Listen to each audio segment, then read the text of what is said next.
Que a graça e a paz do nosso Senhor e Salvador Jesus Cristo esteja com cada um de vocês nessa noite. Amém. Eita, hoje é segunda-feira, e segunda-feira é dia de semeadores. Toda segunda-feira a gente está aqui semeando a palavra de Deus, jogando sementes. Sementes que, em nome de Jesus, vão germinar. Mas para que haja essa germinação, para que venha dar frutos, é necessário que uma coisa aconteça. A primeira coisa de todas. E a primeira coisa é aceitar Jesus como nosso Senhor e Salvador. Esse é o primeiro passo. Toda caminhada começa com o primeiro passo, não é isso? Então, esse é o primeiro passo, é aceitar Jesus como nosso Senhor e Salvador. Mas esse é só o primeiro passo. A conversão, ela vai mais além do que esse primeiro passo. E é sobre isso que nós vamos falar hoje, sobre conversão genuína. Às vezes a gente se pergunta, será que eu realmente estou convertido já? Será que eu já sou um crente de verdade? Olha, se você me perguntasse, Silvino, qual foi o dia que você achou que se converteu verdadeiramente? Se eu for falar a verdade, eu não sei. Eu costumo dizer que foi quando eu deixei de sentir mais vontade de vir à igreja do que para o jogo do esporte, nas quartas-feiras. E aí, mas isso é brincadeira, não lógico. Não deixou não, quando começou a ter mais vontade. É quando eu senti mais vontade de vir para a igreja do que para o jogo do esporte. Aí eu dizia isso para o pastor Silano, discipulado, e o Silano achava era graça. Mas a verdade eu não sei. Foi uma caminhada. Com algumas pessoas acontece de forma diferente. Não existe uma regra. Deus não tem uma regra. Ele age do jeito que Ele quer, na hora que Ele quer. Porque Ele é onipotente, Ele pode todas as coisas. Ele é onisciente, Ele sabe de todas as coisas. Então, não, dá para diminuir só um pouquinho, porque toda vez que eu falo tem um reverbzinho. Então, oi, agora. Então, gente, esse é o nosso tema de hoje. Mas antes de eu chamar o nosso preletor da noite para falar sobre conversão genuína, eu queria dar alguns avisos para vocês. Quem está aqui pela primeira vez? Sejam muito bem-vindos, queridos. Semeadores é um ministério que nasceu a partir do Ministério Cursilista. O Cursilho, ele é um movimento evangelístico da nossa igreja que tem convertido muita gente, tem impactado muita gente, né? Mas às vezes as pessoas vão para o Cursilho, saem lá encantado, maravilhado, saem voando, como diz Dom Paulo, mas quando chegam cá no mundo, eles começam a esfriar, porque essa é a função do mundo, é esfriar a nossa fé. E para que isso não aconteça, a gente precisa de uma caminhada, a gente precisa estar sendo alimentado espiritualmente, assim como o nosso corpo precisa de uma boa comida para se manter assim em forma, feito eu, né? Por que vocês estão rindo? Vida, isso é bullying com a gente. Fala só de tudo agora de Vitor. Em forma de quê? Só sexo. Tá vendo? Aí a gente precisa alimentar também o espírito, né? E o que alimenta o espírito é nada mais do que a palavra de Deus. E essa é a função dos semeadores. É jogar essa palavra, jogar as sementes, para que ela germine e dê frutos. E a minha oração é que a semente que seja jogada hoje possa germinar no coração de cada um de vocês. Em nome de Jesus. Meu querido ministro Vitor Mesquita, chega aqui, meu irmão.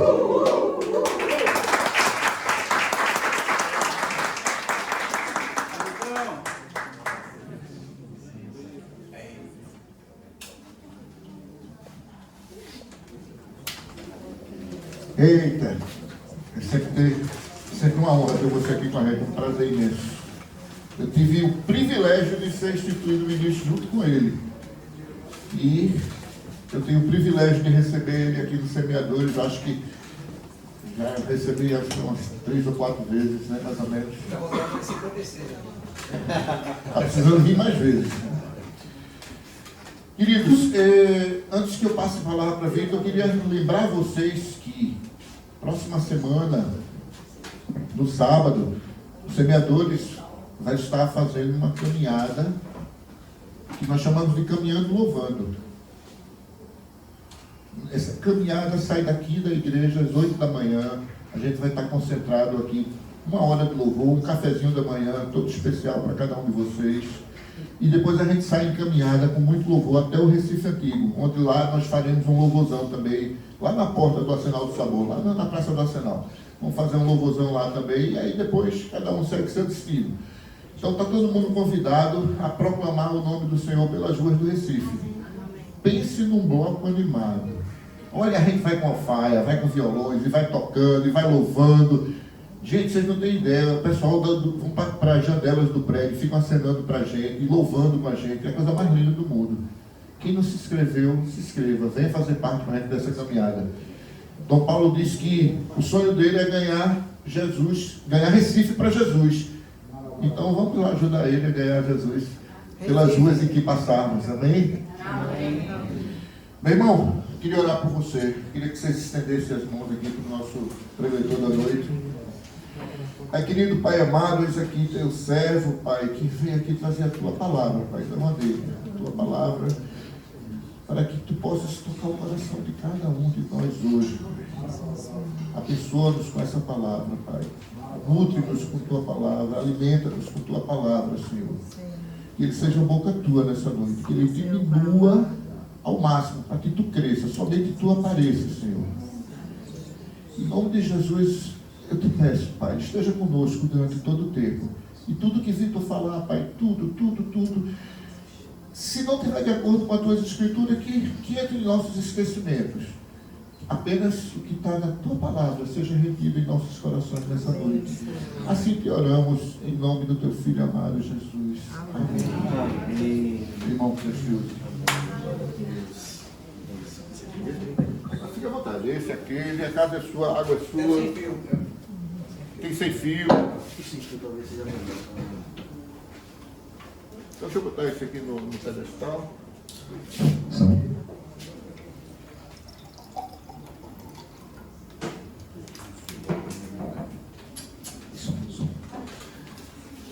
Boa noite. Boa noite. Graça e a paz do nosso Senhor Jesus, amém? Amém. É sempre um prazer receber o convite do nosso também ministro aqui, comissionado Silvino, futuro pastor da nossa igreja, não é isso? É? Amém? Amém. A gente profetiza, né, irmãos? Bênção sobre a vida desse grande líder, desse grande homem de Deus. É um prazer estarmos juntos aqui. A gente vai conversar um pouquinho hoje, como o Silvino já adiantou, a respeito de sinais de uma verdadeira conversão, ou metanoia, mudança da nossa mente, né? A gente vai falar um pouco sobre isso. Mas antes, eu quero pedir para você abrir a sua Bíblia, ou seu aplicativo da Bíblia, no Evangelho de João, no capítulo 3. Vamos juntos no Evangelho de João, no capítulo 3, nós vamos ler os versículos 1 ao versículo 7. Amém, misericórdia? Amém. Misericórdia? Bom. 3, 4. Capítulo 3 do Evangelho de João, nós vamos ler os versículos 1 ao versículo 7. Amém. Amém? Amém. Quem é que pode fazer essa leitura para a gente? A Nicodemos. Havia entre os fariseus, Isso. um homem chamado Nicodemos, um dos principais dos judeus. Este de noite foi ter com Jesus e lhe disse: Rabi, sabemos que és mestre, vindo da parte de Deus, porque ninguém pode fazer estes sinais que tu fazes se Deus não estiver com ele.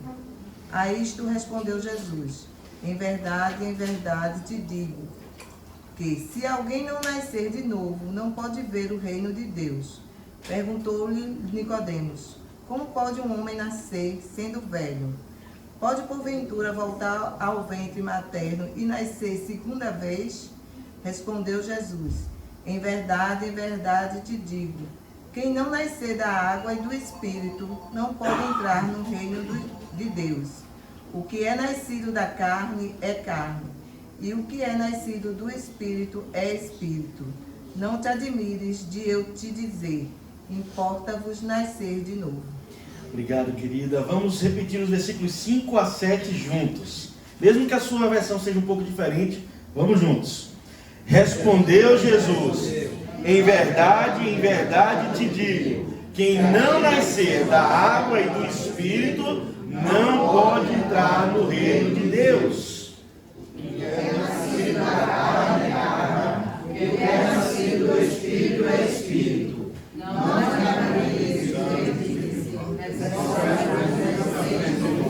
Não te admires de eu te dizer, importa-vos nascer de novo. Feche seus olhos. Senhor, mais uma vez entramos em Tua presença para Te louvar, pedir, Pai, como já foi mencionado aqui pelo nosso ministro Silvino, que se aquilo que for falado estiver de acordo com a Tua Escritura, então que encontre um solo fértil no nosso coração, gerando frutos dignos de arrependimento. Mas se algo for dito que esteja em desacordo com a Tua palavra, então nos dá discernimento para lançarmos fora, retendo apenas aquilo que é bom. Assim nós oramos e em nome de Jesus agradecemos. Amém. Queridos, se você prestou atenção nesse texto, ou se você já o leu, você reparou um diálogo entre um grande mestre da lei, que era o Nicodemos, junto do nosso grande mestre, Jesus. Quem aqui já tinha lido esse texto, levante a mão. Muito bom, esses crentes aí tão afinados mesmo. Agora preste atenção, você reparou no diálogo, quando Jesus ele diz que importa nascer de novo, Nicodemos fica como? Qual é a reação dele? Surpreso, impactado, não é? Mas Nicodemos ele não era só um mestre da lei normal, comum do seu tempo. Ele era mais ou menos o equivalente ao que seria hoje um ministro do STF. Ele era parte de um grupo chamado Sinédrio, que era um grupo de, digamos assim, juízes dentre os fariseus, aqueles que sabiam muito da lei, e era um grupo exclusivíssimo ali dentro. Portanto, ele não era alguém que desconhecia das Escrituras, ele conhecia profundamente, ele tinha muito intelecto, ele sabia do que ele estava falando. Contudo, quando Jesus fala para ele sobre a necessidade de entender que conversão é nascer de novo, qual a reação dele? Espanto. Mas espera aí, como é que eu posso voltar ao ventre da minha mãe? Eu vou reencarnar? É um milagre que vai acontecer? O que é isso? E aí a gente, eu e você, a gente olha para essa história e diz, que bobinho esse Nicodemos, né? Não reparou, não entendeu uma coisa tão simples, é tão óbvio o que Jesus está falando, não é? Mas será que é mesmo? É tão óbvio assim o que Jesus está falando? Às vezes a gente entende e a gente fala sobre o que é conversão, só que muitas vezes nós somos mais convencidos do que convertidos. E tem uma distância abismal entre você ser convertido e convencido. Porque quando você é convencido de algo, então, de repente você era, sei lá, espírita, da religião espírita, e então você se identifica agora da religião evangélica, ou você era católico romano, e agora você se identifica como evangélico, enfim. Essas mudanças de entendimento sobre a sua religião não necessariamente significa que você é convertido. Você pode ter apenas conhecido uma nova forma de religião, mas não significa que você entendeu o que é converter-se, voltar dos caminhos, nascer de novo. E por que é tão importante a gente refletir sobre isso? Porque veja só, eu posso falar sobre evidências do porquê que Jesus era Deus. Eu sou professor de uma matéria chamada Apologética Cristã, Defesa da Fé. Já falei nos semeadores sobre isso também. Então eu posso usar argumentos científicos para falar sobre a existência de Deus, falar sobre filosofia, início do universo, um monte de coisa. E se você escutar esses assuntos, talvez você fique com seus olhos brilhando, abismado, pensando, eu não acredito que tem tudo isso dentro da ciência para apontar na direção da existência de Deus. Sim, existem muitas coisas. Mas uma coisa que eu sempre faço questão de lembrar para os meus alunos, e aqui quero falar para vocês, não importa o poder da sua oratória, do seu convencimento, ou seu grande argumento. Quem convence do pecado, da justiça e do juízo é o Espírito Santo de Deus. Apenas Ele é capaz de convencer. Por isso que às vezes você vê alguém que sabe que está vivendo de uma forma errada, está vivendo de uma maneira complicada, que só está colhendo dia após dia frutos ruins, e você explica: olha que coisa linda tem na igreja de Jesus, olha que coisa maravilhosa é Jesus, e essa pessoa não consegue entender o que você está falando. Óbvio, porque a sabedoria de Deus é loucura para os homens. Por isso que Nicodemos, doutor, grande intelectual, não estava conseguindo aprender uma verdade tão simples e fundamental. Todos nós precisamos nascer de novo, da água e do Espírito. Ou seja, nascer de novo através do quê? Do batismo e do Espírito, porque o Espírito Santo ele passa a habitar em nós. A gente conversou isso ontem, que estava aqui na pregação ontem na tarde, no culto dominical. Eu falei um pouco sobre isso também, sobre quando o Espírito Santo ele entra em nossos corações. O Espírito Santo, quando ele entra, ele vem para mudar tudo. Ele não vem para remendar o meu e o seu coração. Ele mudou tudo, mudou a sua história. Do dia que você conhece a Jesus, dali para frente você é uma nova criatura. Não são algumas coisas que são feitas novas. Todas as coisas são feitas novas. Aí a pergunta que a gente tem que fazer é: isso é verdade sobre a minha vida? Desde que eu conheci a Jesus, as coisas se fizeram novas na minha vida? Jesus ele disse assim: se você quer conhecer uma árvore, saber que árvore é aquela, você observa o quê? Uma árvore se conhece pelos seus frutos. Então o crente se conhece pela sua vida, pelo seu caráter. Pegar um microfone, falar é a parte fácil da coisa toda, viu? Se não houver uma vida lastreando aquilo que se está falando, tem pouca ou nenhuma utilidade aquilo que se está dizendo. Por isso que algumas pessoas, às vezes a gente fala bonito, escreve textos lindos, temos uma ótima oratória, mas as pessoas elas não prestam atenção, não são impactadas pelo que a gente diz. Por quê? Porque apesar de elas ouvirem o que nós estamos dizendo, elas conhecem o que nós fazemos. Portanto, não se preocupe que isso aqui que eu estou fazendo é a parte fácil, viu? A parte difícil é justamente você entender que na vida cristã nós não aceitamos uma religião e agora cumprimos regras. Nós tivemos um conhecimento de uma pessoa, que é a pessoa de Jesus Cristo, e não de uma religião, e a partir disso toda a nossa história foi mudada. Os valores, quem você era, aquilo que você achava que não tinha como mudar na sua vida, no seu caráter, o Espírito Santo vem, sopra e faz tudo novo de novo. Amém? Amém. Então eu queria trazer aqui para conversar nessa noite algumas evidências. Eu não vou esgotar o assunto, obviamente, mas eu queria falar sobre, eu acho que eu trouxe 8 ou 9 pontos sobre uma verdadeira conversão.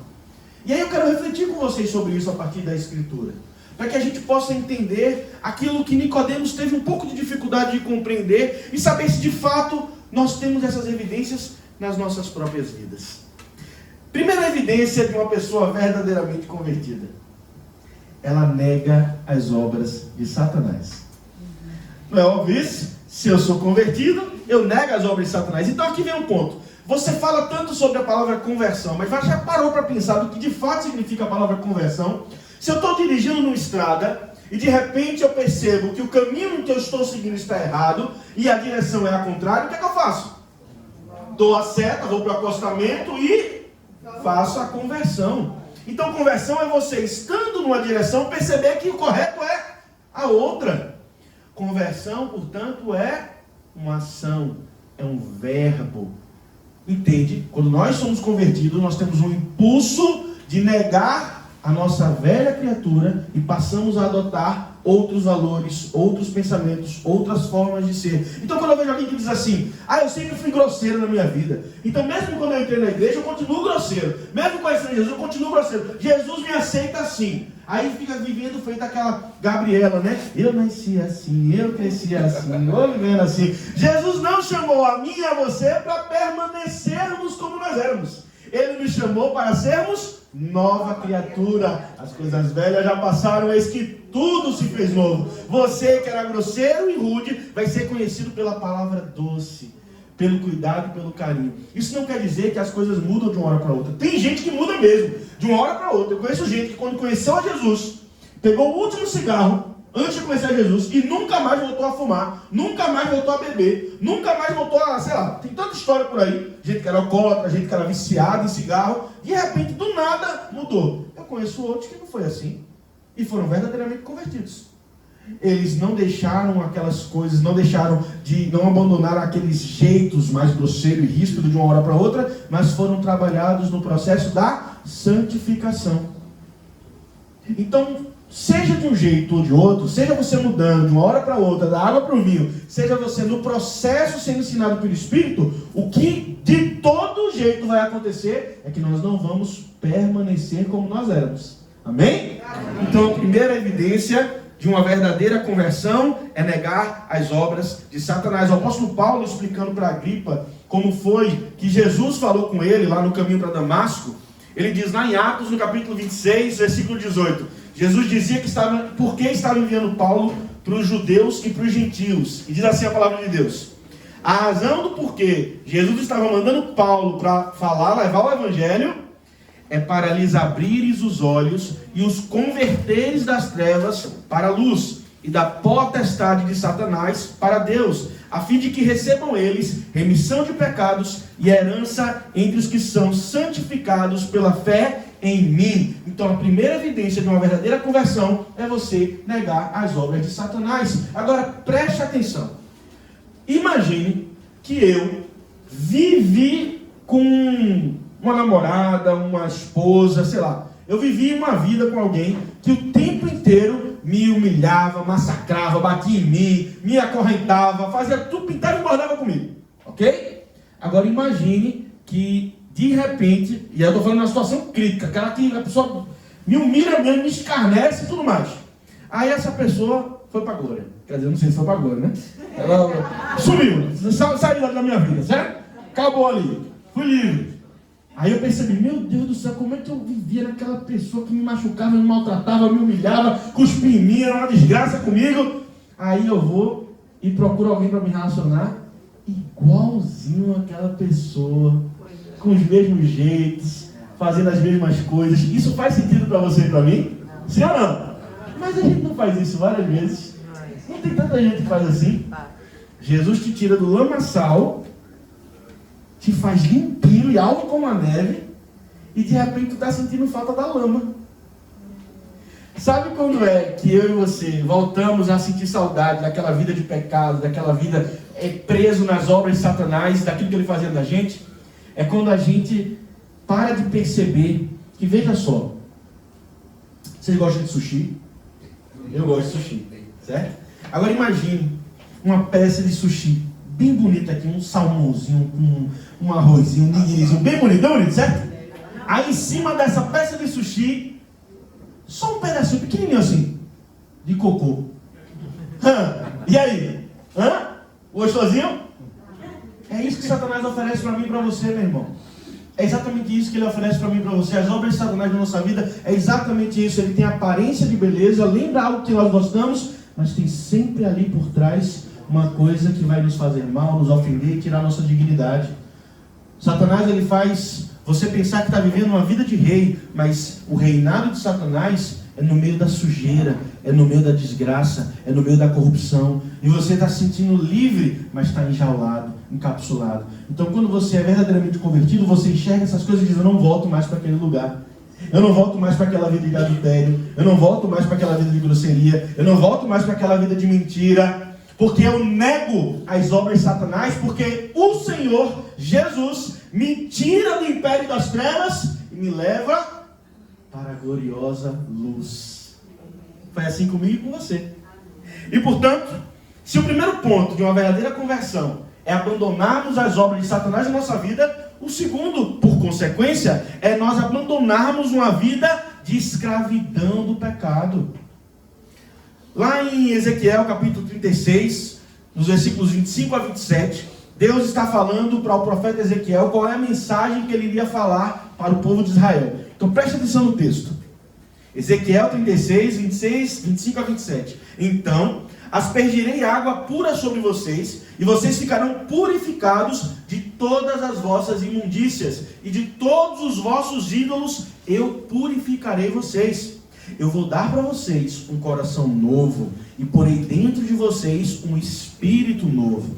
Tirarei de vós o coração de pedra, e darei para vocês o coração de carne. Porei dentro de vocês o meu espírito, e farei com que vocês andem nos meus estatutos, guardem os meus juízos e observem os meus juízos. Amém. Olha o que Deus estava prometendo a partir do profeta Ezequiel para o povo de Israel. É a mesma promessa cumprida em Cristo para a minha vida e para a sua. Nós tínhamos uma vida e um coração de pedra. O que é o coração de pedra? Minha gente, a palavra de Deus, quando ela fala sobre coração, ela está falando sobre a sede dos nossos pensamentos, das nossas vontades e dos nossos sentimentos. Então, quando a Bíblia fala sobre coração, ela está falando do lugar dos seus pensamentos, das suas vontades e dos seus sentimentos. O que é um coração de pedra, então?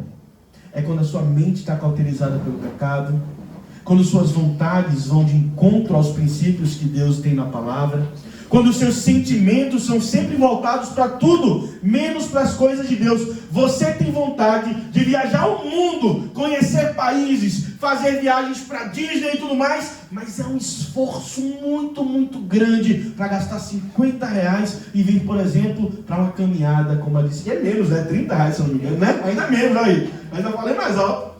Parece que é um esforço a gente fazer as coisas de Deus, né? É uma coisa desgastante, a gente já trabalha tanto, já tem tanto compromisso, tanta coisa. Mas por quê? Por que a gente tem tanto impulso para as coisas de fora e pouca motivação para as coisas de dentro? E sabe o que é o mais engraçado? Não sei se já aconteceu com vocês aqui. Às vezes você perde a motivação por alguma situação para ir para uma coisa da igreja, uns semeadores, um culto, enfim. E você está meio sem vontade, mas você insiste e vai. Quantas vezes quando você foi, quando terminou, você disse: meu Deus, que coisa boa que eu fui para aquele lugar. Que bênção. Sabe o que é isso, meu irmão? É porque Satanás sabia, ele sabia o que Deus já estava preparando para te entregar naquele lugar e estava tentando minar a tua ida para lá. E aí quando você vence aquilo e vai, aí, meu filho, Satanás fica envergonhado e triste porque você foi abençoado. Assim como você foi abençoado, a maioria de vocês aqui deve ter trabalhado hoje, como eu trabalhado o dia todinho. A gente acorda cedo, trabalha, luta, e aí no final do dia a gente quer uma cama, quer tomar um banho, descansar. Mas aí a gente vem para cá e de repente Deus começa a falar no nosso coração, começa a falar com a nossa mente, e a gente começa a sentir uma coisa gostosinha, uma coisa linda. É isso que Deus tem para mim e para você todos os dias, não apenas alguns dias, todos os dias, na sua casa, com a sua Bíblia aberta, com você buscando, procurando. É isso que Deus quer fazer com você e comigo. Mas a gente vai vivendo, buscando e procurando muitas vezes os mesmos pecados e erros de outrora. E aí nós vamos vivendo como se fôssemos escravos do pecado, como antes nós éramos. Sabe qual é a diferença entre um convertido e um não convertido? Não é que nós não pecamos, porque aquele que diz não pecar é mentiroso, engana antes de tudo a si mesmo. Todos nós pecamos. A diferença entre o não convertido e o convertido é que o não convertido, ele peca e ele não tem nenhum problema com isso. Ele não tem problema de afrontar a Deus, ele não tem problema de afrontar os valores de Deus, porque para ele os valores de Deus não valem nada. Já aquele que é convertido, quando peca, o Espírito Santo o constrange, o acusa, e você cai, mas você sabe que não está certo em permanecer caindo, e você pede a força e o poder do Espírito Santo para vencer. E quando você está de pé, como o apóstolo Paulo diz, você cuida para não cair. Ou seja, a diferença é que apesar de nós sermos pecadores, nós não desejamos viver numa vida de pecado. Quão triste é quando eu percebo que pessoas que conhecem a Cristo, eu não estou dizendo que todos vocês aqui conhecem, talvez alguém aqui esteja visitando e não conheça Cristo. Eu não sei. Mas para você que conhece a Cristo, há 1, 2 anos, 1 mês, 2 meses, 10 anos, 20... Coisa triste é quando eu percebo pessoas que dentro da igreja vivem uma vida igualzinha àqueles que estão fora da igreja. Igualzinha. Aí o irmão é casado, e daqui a pouco está conversando mole com a secretária do escritório, está mandando, curtindo fotozinha de menina nova da igreja, do trabalho. A irmã do mesmo jeito, porque se engana quem acha que isso é só homem que faz. Mulher faz do mesmo jeito. E a gente fica pensando assim, mas é tudo no celular, né? Celular é nada, né? É aquela história de que tirar a casquinha não... Olhar não tira a casquinha de ninguém, né? Não tira não? Vocês têm que refletir se não tira ou não.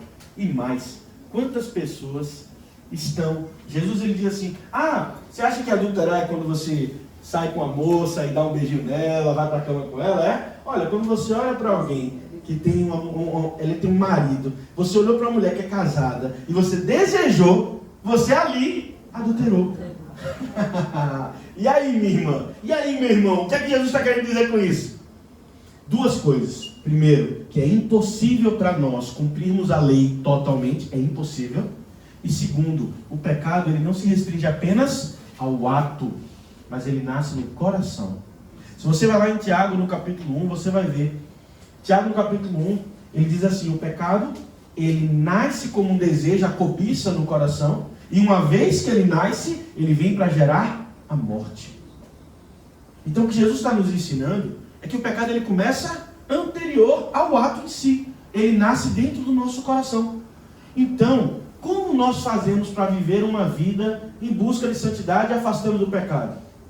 É vivendo uma vida só indo para a igreja todo dia, toda hora? É assim? Claro que não, minha irmã e meu irmão. Não. Mas você consegue viver uma vida vencendo a escravidão do pecado quando você todos os dias, você não abre mão de almoçar todo dia. Você não abre mão de tomar café. Você não abre mão de trabalhar, porque você precisa. Não é assim? Então por que você abre mão do seu devocional? Não abra mão do seu devocional. Todo dia, não importa qual seja o tempo que você tenha. 15 minutos, meia hora, 10 minutos, 1 hora. Gaste tempo com a palavra de Deus. Outra coisa tristíssima é quando o pessoal se alimenta na semana somente num semeadores. Ou somente num culto. Quer dizer, 30, 40, 50 minutos no máximo de uma pessoa falando. E o resto da semana, pare e pense. Se você almoçar só um dia na semana, você se sustenta para ela? Não. Não é óbvio. Mas então por que na palavra de Deus a gente tem essa relação? Irmão e irmã, nós temos um alimento que deve servir de alimento todos os dias da nossa vida. Não negocie o seu tempo com Deus. Do jeito que você tem que se exercitar, do jeito que você tem que se alimentar de comida, de pão, de trabalhar, se alimente da palavra de Deus todos os dias. E assim, você vai aprender a viver dia a dia uma vida longe da escravidão do pecado. Agora vamos para o terceiro ponto. Terceira evidência de uma verdadeira conversão. E agora vamos para a parte mais prática. Essa é a mais fácil de entender e a mais difícil de viver. A terceira evidência de um verdadeiro convertido é que ele ama do mesmo jeito que ele foi amado. 1 João, capítulo 4, versículos 20 a 21, diz assim: se alguém disser, amo a Deus, e odiar o seu irmão, é mentiroso. Pois aquele que não ama o seu irmão a quem vê, não pode amar a Deus a quem não vê. Ora, temos da parte dele este mandamento, que aquele que ama a Deus, também ame ao seu irmão. 1 João, capítulo 4, versículos 20 e 21. Nós amamos porque, em primeiro lugar, nós somos amados. Aí você diz, mas tem gente, vamos combinar, tem gente que é difícil da gente amar, não? Não tem um pessoal que é mais difícil, né, irmão? Cara, tu que é mais difícil, né? É aquela intragávelzinha, né? Aquela gente que só de falar você já tá aqui. Não é isso? Não tem gente que é assim. Mas preste atenção, meu irmão, minha irmã. Talvez você também seja aquela pessoa difícil de ser amada. Difícil de ser amada. E ainda assim, fomos amados pelo nosso Senhor. E se o exemplo que Ele nos deu é que nos amou apesar de nós, então a minha obrigação e a sua é amar apesar do outro. Até porque você não ama alguém pelo que ele tem para lhe oferecer. Veja só, se você diz que me ama porque ama o jeito que eu falo, o jeito que eu prego, o que eu faço ou deixo de fazer, então você não me ama. Você me admira. Você gosta de algo que eu faço por você. Isso não é amor, tá?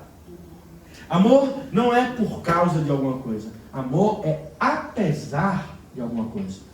Quando eu sou apaixonado por alguém, para aqueles que são aqui casados ou namorados, enfim, quando a gente está amando alguém, apaixonado na verdade, a gente não consegue nem ver que aquela pessoa tem defeito, não é assim?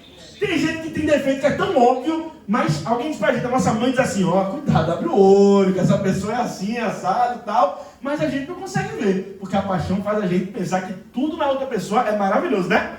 A menina olha pra mim e diz assim, menino, que menino esbelto, maravilhoso, todo malhado. Eu digo, não, é a paixão falando mais alto. Mas olha que eu tô no caminho, viu? Tô malhado, viu? Tem mais uns meses aí, viu? A paixão é efêmera. Ela é ótima, ela é linda, mas ela é efêmera. O amor é uma decisão. Nós amamos apesar de, porque fomos amados por Deus apesar de nós. Então nós temos que amar. Não podemos odiar o nosso irmão. Então você vive vindo para a igreja, participando dos ministérios e continua nutrindo. Vê que expressão forte, ódio. A gente às vezes diz que é ranço, né? Tem uma palavra que o pessoal gosta muito, ranço, né? Que é como se fosse para minimizar, mas às vezes é ódio mesmo. Tem ódio de uma pessoa. Puxa vida, que coisa triste a gente odiar quem é amado pelo Senhor, não é não? É difícil às vezes a gente conseguir amar todas as pessoas, é muito difícil mesmo, mas é um comando do Senhor e uma evidência da verdadeira conversão. Isso significa que você precisa ser amigo de todo mundo? Amiga de todo mundo? Não. A palavra de Deus não diz para você ser amigo de todo mundo e amiga de todo mundo. Aliás, sempre que eu vejo alguém que diz que tem vários e vários amigos, 100 amigos, 200 amigos, eu digo, tem não, viu? Amigo, meu querido, são geralmente no máximo 6. Um para cada alça do caixão. E é isso. E olhe lá se você conseguir 6 amigos de verdade. Porque na prosperidade todo mundo é amigo, né? Mas vai na hora da dificuldade, na hora do abandono. Jó sentiu isso na pele. Jó sentiu isso na pele. E olha que ele ainda manteve alguns amigos bons, viu? O filho pródigo sentiu isso na pele. Cheio de amigos, né? Quando estava no bem bom, maravilha. Na hora que perdeu tudo, cadê os amigos? Temos poucos amigos. Não somos chamados para sermos amigos de todos. Eu não vou mentir para vocês dizendo assim, olha, conte comigo para tudo. Vou estar aí para tudo. É mentira minha. Quem fala isso é demagogo. A gente tem trabalho, tem vida, tem família. Vocês acham que é fácil, por exemplo, a gente estar aqui nessa noite aqui? É fácil? Não é fácil não. Ontem eu preguei pela tarde, dei aula pela manhã, estou aqui hoje, dia 30, vou pregar num culto de formatura de bacharéis em Direito lá da Universidade Católica de Pernambuco. Só que tudo isso, eu tenho a minha agenda do trabalho, da vida, da família. Não é fácil não. Então se eu disser que eu vou dar ou todo o tempo do mundo, ou que eu vou aceitar todo o convite, tem vários convites que infelizmente eu tenho que negar. Vários convites, especialmente no segundo semestre. Por quê? Porque a gente tem que saber quais são as prioridades. Senão não vira um como é que chama? Ativismo. Você vive como se fosse um ativista religioso. Quer dizer, o tempo inteiro você tem que estar fazendo. Aí, meu filho, você fica pouco tempo. Ninguém aguenta. Mas voltando para o ponto, se a gente não vai ser amigo de todo mundo, e nem somos chamados para ser, nós somos chamados a amar todo mundo. E amar tem que ser intencional. Você tem que ter a intenção de amar a todos. E aí você vai pedindo para Deus trabalhar isso no meio do seu coração. Amém? Quarto ponto. Perdoar como fomos perdoados. Se amar é difícil, perdoar é ainda um pouquinho mais, não é não?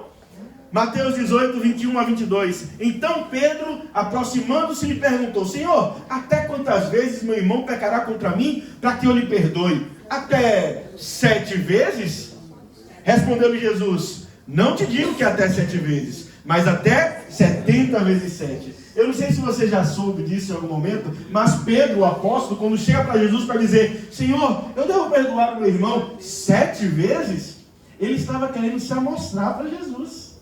Porque naquele tempo, para os judeus, o comum era você ser instruído a perdoar até 3 vezes.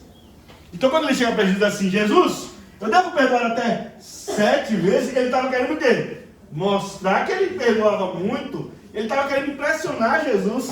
Aí Jesus vai e diz, Pedro, 7 não, Pedro. 70 vezes 7. Aí sabe o que é engraçado? É que eu e você pegamos a calculadora imediatamente. Eu assim, peraí, 70 vezes 7, 490. Tá aqui o meu limite, viu? Não passe não, viu? É óbvio que Jesus, quando ele fala 70 vezes 7, não está se referindo a um número.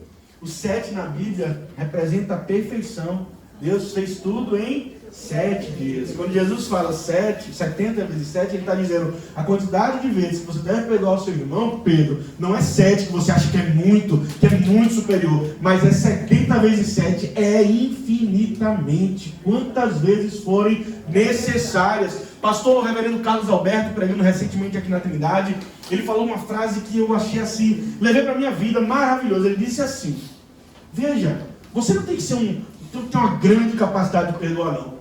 Você não tem que ser a pessoa mais perdoadora do mundo, não. O que você precisa é sempre garantir que a sua capacidade de perdoar seja um pouquinho maior do que a capacidade do outro de lhe afrontar. Só isso que você precisa. A sua capacidade de perdoar tem que ser um pouquinho maior do que a capacidade do outro de lhe magoar, de lhe ofender. Se for assim, já está tudo certo. E por que nós somos chamados a perdoar? Porque nós fomos perdoados. Então, meu irmão e minha irmã, se tem alguém que você pensou agora, essa eu não perdoo não, esse eu não perdoo não, esse é ruim demais, essa é ruim demais, preste atenção. Rancor, amargor no coração é que nem você está tomando um veneno torcendo para o outro morrer. Você está ali desejando que o outro se lasque, mas é você que está tomando veneno, esperando que o outro morra. Uma expressão popular é a seguinte: quem bate esquece, quem apanha não, né? É assim mesmo, o pessoal que te machucou, tu acha que eles estão preocupados contigo? Não, é tu que está aí vivendo uma vida rancorosa, aí diz assim: eu já fui traído, então não vou me relacionar com ninguém, não confio em ninguém, porque todo mundo vai me trair, porque eu já fui traído 1, 2, 3 vezes. Tu tem que prestar atenção com quem está se relacionando, menino. Tá brincando, né? É tu que é besta. Fica se metendo com gente que não tem os valores do reino. De vez em quando chega alguém para dizer: não, Vitor, a pessoa é linda, trabalhadora, maravilhosa, o único problema é que não ama Jesus. Esse é todo o problema, meu irmão. É todo o problema. Aí a pessoa diz assim: mas eu vou, porque eu vou fazer um namoro evangelístico. Eu digo: vá na fé. Saiba que você está fazendo uma aposta, que nem nessa bet que tem por aí. Você aposta seu dinheiro todinho na esperança de ganhar o dobro. Qual é a maior probabilidade? É que você perca até o que você não tinha. É assim. Não, mas eu conheço alguém que deu certo. Boa sorte. Porque a cada um que você conhece que deu certo, tem 200 que deram errado e às vezes saem da igreja para nunca mais voltar. Então preste atenção, meu irmão, com quem a gente se relaciona. Acho que o Espírito Santo está querendo falar com alguém aqui nessa noite, que isso não estava no script não, mas ele mandou falar só até essa aqui, então segura a visão, meu irmão, segura a visão aí. Receba. E outra, perdoar não significa ser besta, viu? Não significa ser abestalhado.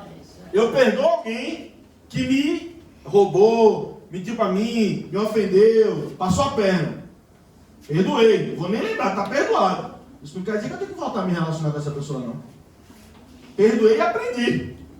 Viu? Presta atenção. Você não precisa perdoar e necessariamente voltar a ter relacionamento ou voltar a fazer negócio com aquela pessoa, não. Aí você perdoa, meu irmão, vai em paz, Deus lhe abençoe, tal. Mas acabou o namoro aqui. Acabou o relacionamento aqui. Acabou esse negócio aqui. Por quê? Porque você não é de confiança. Você demonstrou na prática que você não tem por que eu estar gastando. Então é uma coisa, diferente de você perdoar. Perdoar é fundamental. E perdoar não é você. Tem gente que é casado, né? Aí perdoa hoje, diz: não, eu perdoo você. 2 anos e meio se passaram.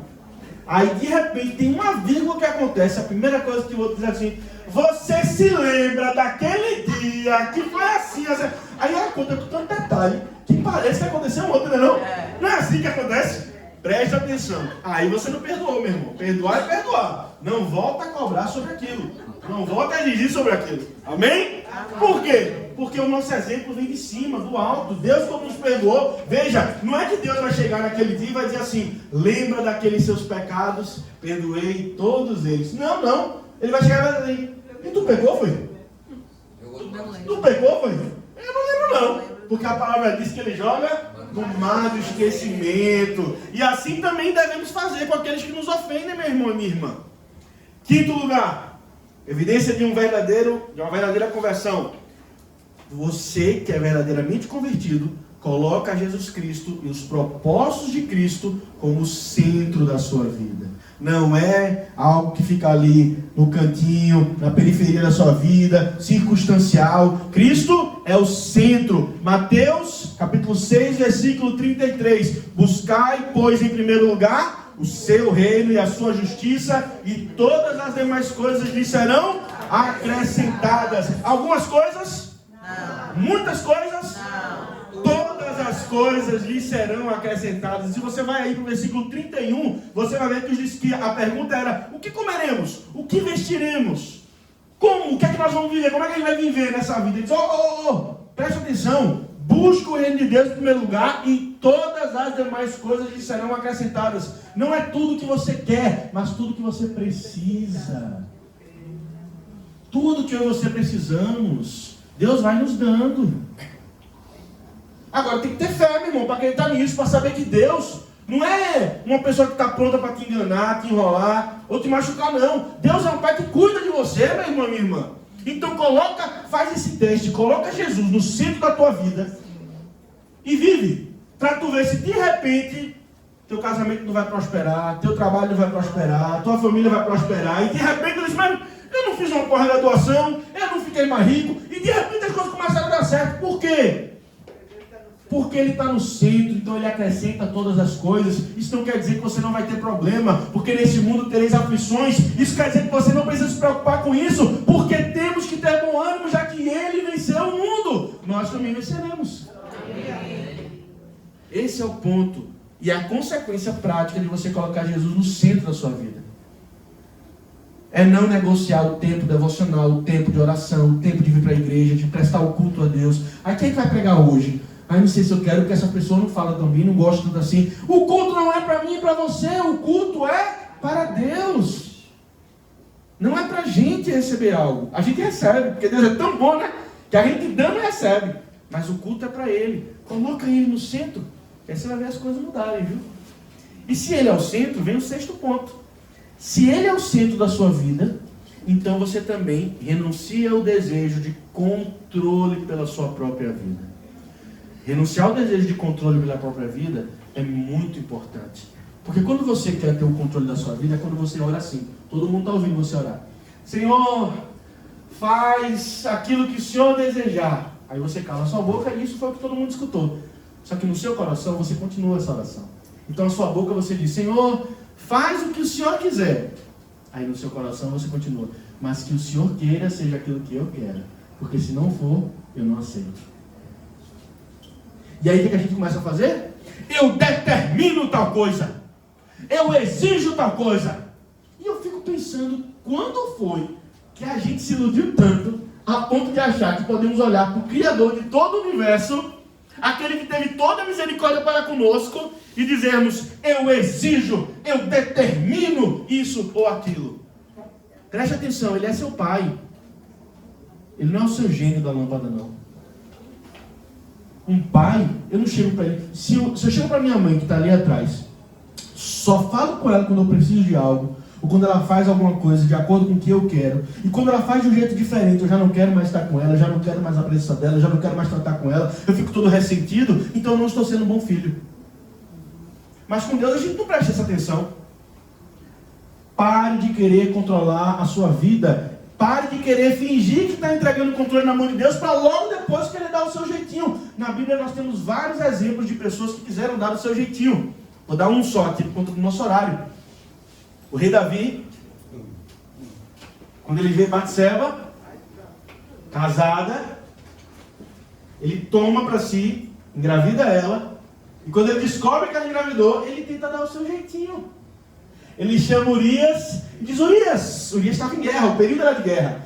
Urias, por que você não faz o seguinte? Descansa, eu sou o rei. Ele: descansa, vai para tua casa, deita com a tua mulher, e depois tu volta para a guerra. Qual era a ideia de Davi? Ele vai dormir com a mulher, ela vai aparecer grávida, e eu vou estar liberado, e eles vão ficar tranquilos e felizes, porque o problema vai estar resolvido. Ele vai pensar que o filho é dele. Urias, que tinha caráter, que era um homem de Deus, virou e disse: eu? Nem capaz, Juvenal, rei, eu estou no meio de uma guerra, eu não vou guerrear, então nome rei jamais faria isso.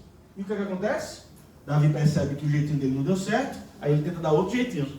Rapaz, vamos botar esse menino na frente da guerra ali. O homem morre. Tem gente que pensa que Batseba era uma danadinha. É assim, tem até novela da Record que fala assim, né? Batseba era uma danadinha, porque ela sabia que estava sendo vista pelo rei, então ela estava ali se amostrando para o rei. Preste atenção, meu irmão e minha irmã. a Bíblia, de Gênesis a Apocalipse, não coloca nenhuma culpa sobre o que aconteceu nas costas de Batseba. Pelo contrário, quando o profeta Natan revela o pecado para o rei Davi, está escrito, ele diz que ela era como uma cordeirinha que foi roubada da sua casa. Então preste atenção para a gente não colocar os nossos valores e as nossas impressões no texto.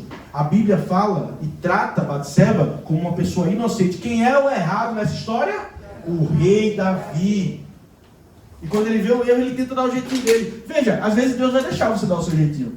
Só que o problema é que quando a gente tenta dar o nosso jeitinho, via de regra, dá errado. Então quanto tempo mais você vai tentar dar o seu jeitinho? Por que você não deixa Deus dar o jeito dele? Que não é jeitinho no diminutivo. Quando Deus dá um jeito, dá de uma vez por todas, viu?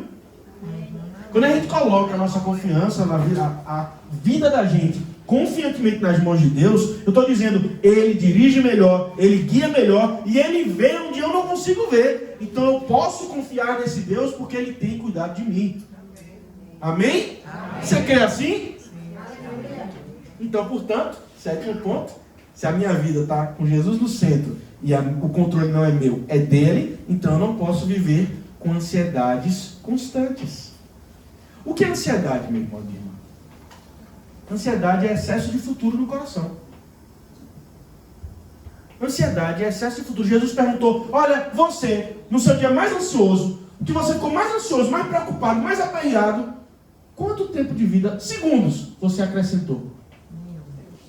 Na verdade, você pode até ter perdido, né? Porque numa crise de ansiedade, de repente você tem um ataque cardíaco, morreu, acabou ali, o problema acabou e tal. E olha, um dado estatístico aqui, 70%, veja que estatísticas graves, 70% de tudo que eu e você vivemos ansiosos, nunca vai acontecer na nossa vida.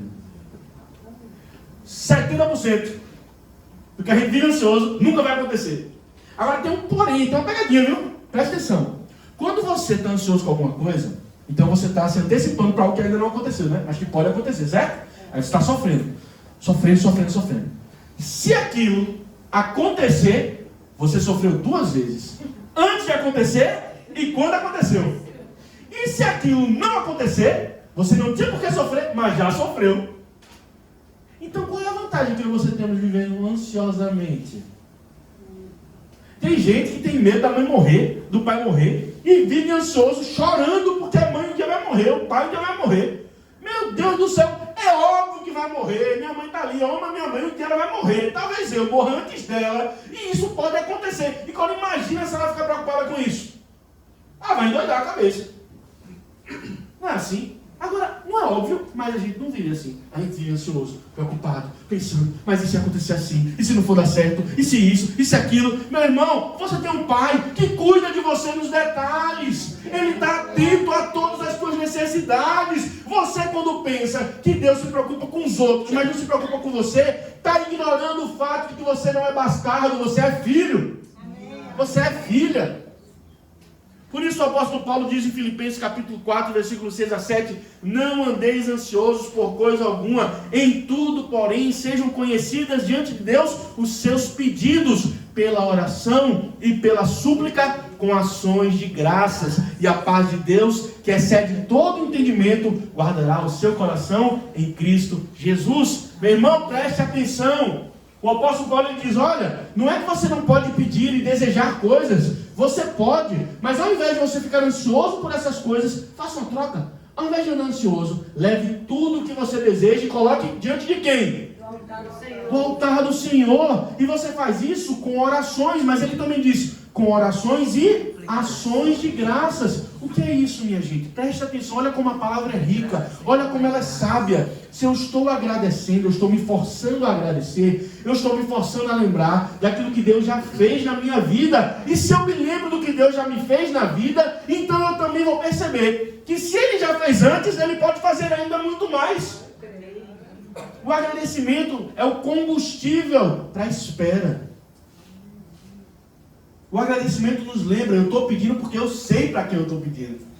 Eu estou derramando diante dele porque eu sei. Aí sabe o que é interessante? É que ele dá, primeiro, uma ordem. Não ande ansioso. Essa é a ordem que o apóstolo Paulo dá. É um comando, está no imperativo. Não ande ansioso. Mas ele diz, não de qualquer jeito. Não é um passo de mágica. Ele dá uma ferramenta para você. Então a ordem foi, não ande ansioso. Qual é a ferramenta? Leve a Deus em oração e ação de graças. Qual é a ferramenta do cristão? A oração. E aí tem uma promessa.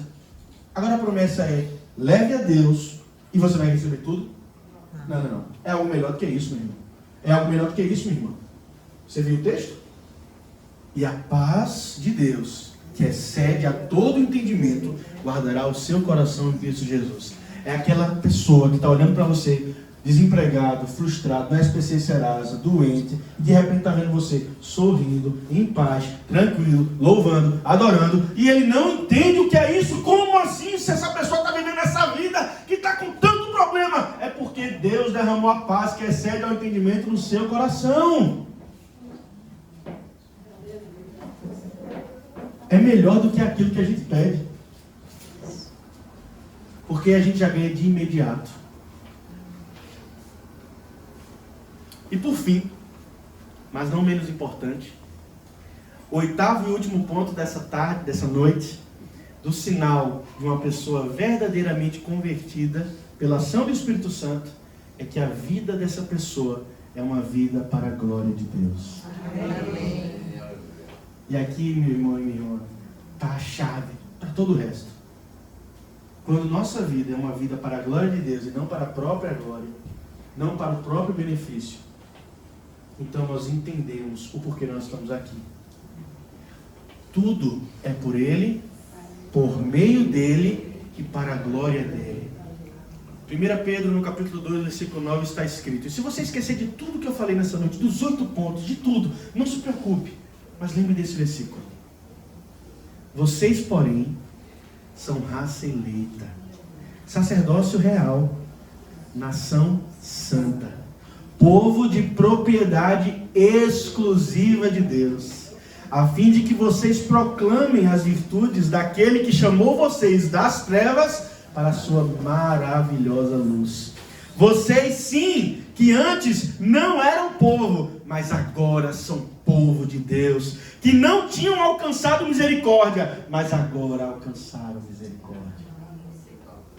Nós somos nação santa, sacerdócio real, filhos e filhas do Senhor, herdeiros do reino de Deus. Nós temos muitos e muitos motivos para viver uma vida que glorifique ao Senhor, porque uma vida que glorifica a Deus é uma vida com propósito, é uma vida que faz sentido, é uma vida que vale a pena.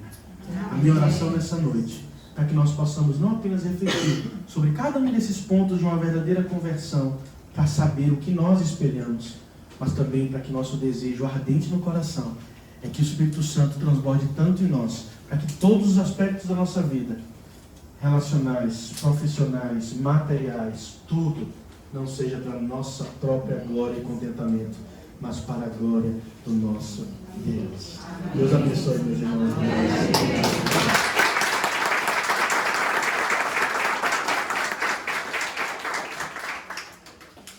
Eita, que bênção! Acho que quem nunca vê os semeadores não sabe ainda, mas não acabou. A gente tem o segundo tempo. O segundo tempo é um espaço que a gente abre, que é uma exclusividade dos semeadores, porque no culto regular, você não tem como parar o pastor do púlpito para dizer: pastor, não entendi aquilo que você falou, repete aí.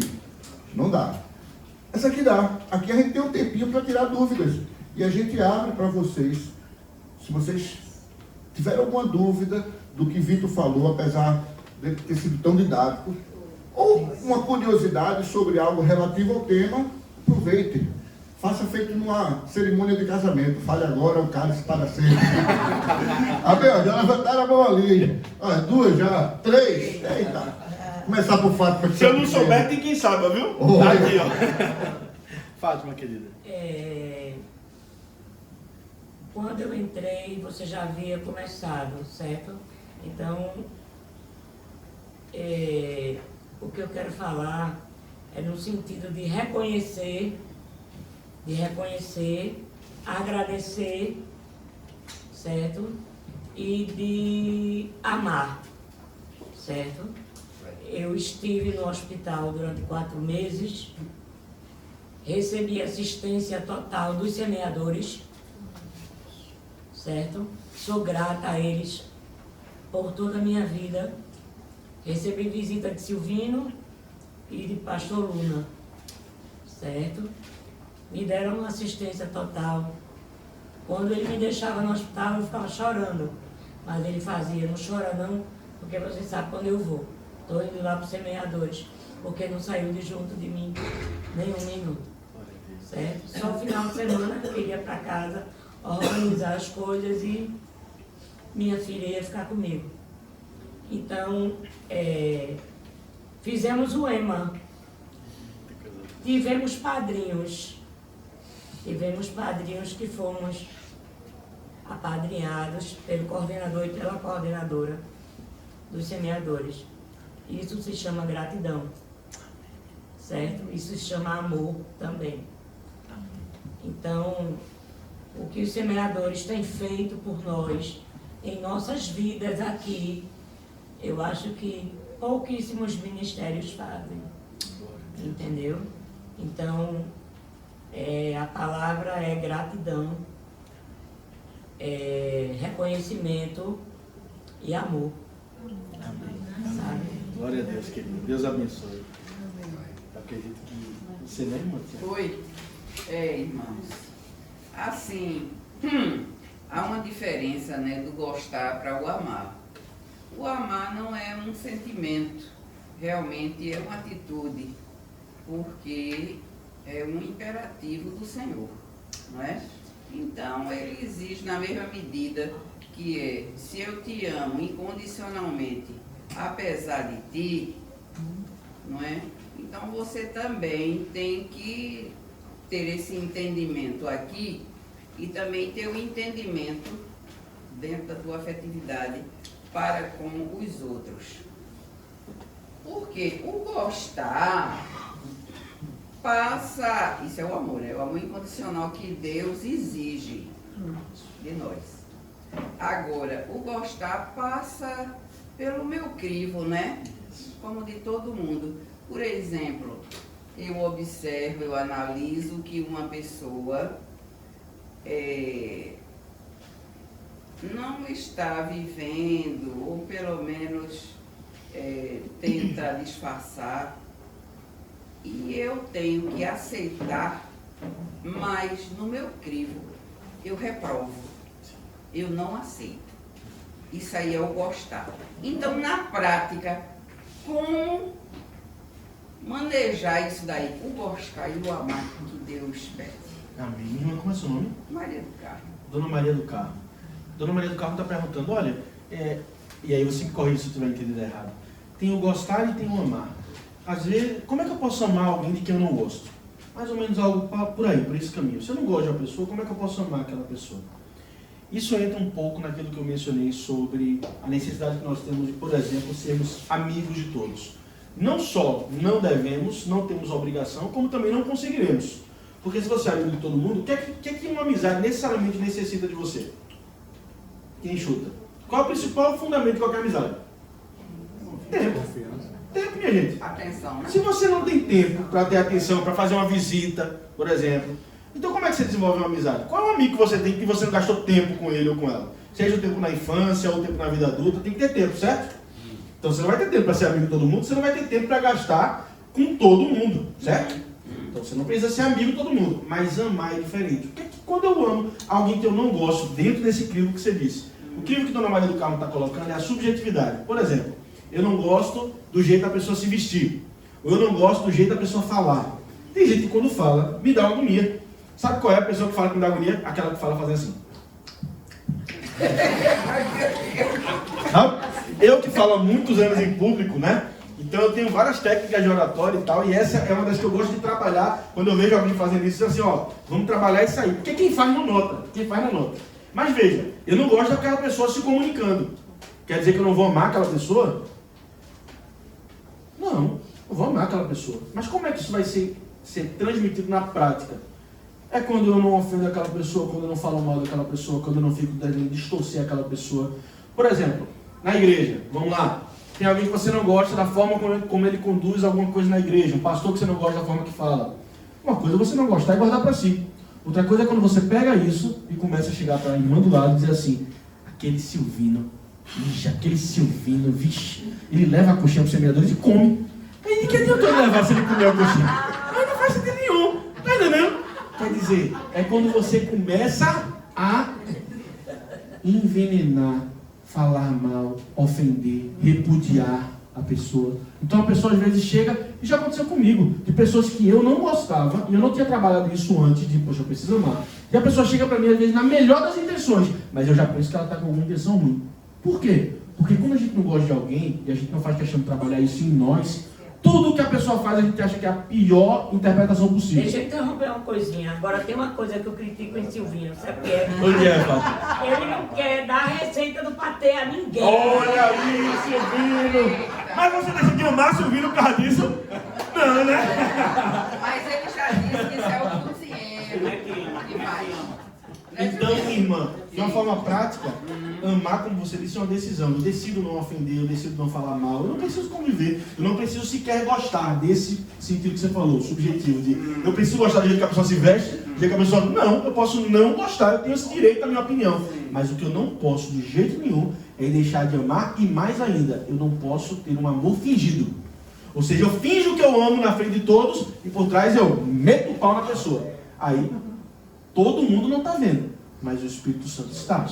E o Senhor, Ele observa o nosso coração e não a nossa fala. Ok. Chame. Irmão, a gente sabe que para a conversão, a gente tem que se alimentar da palavra, como você falou. Tem que se alimentar. Então dá uma dica para a gente. O que a gente...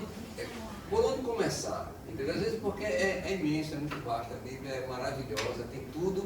É como você abrir, você não sabe em que ponto você começa. Então assim, dá uma dica pra gente. Como a gente começa, inicia essa... Como a gente inicia a leitura bíblica que se diz? Se alimenta todo dia você está... Perfeito. Queridos, a primeira dica, grande dica que eu dou para vocês é: não troque a Bíblia por outros livros. Por que eu falo isso? Porque às vezes a gente começa a ler a Bíblia através de outros livros que falam sobre a Bíblia. Eu não estou dizendo que esses livros são ruins, não. O que eu estou dizendo é que você não deve trocar o seu alimento principal por uma sobremesa. Então a primeira coisa é Bíblia.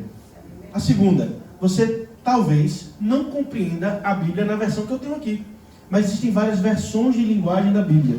Então, se você vai começar a ler a Bíblia, eu, Vitor, recomendo que você comece por uma versão que se chama Nova Versão Internacional, NVI. Por quê? Porque ela vai ter uma linguagem mais acessível. Se você for adolescente, aí eu recomendo ainda outra, a Nova Tradução na Linguagem de Hoje, a NTLH.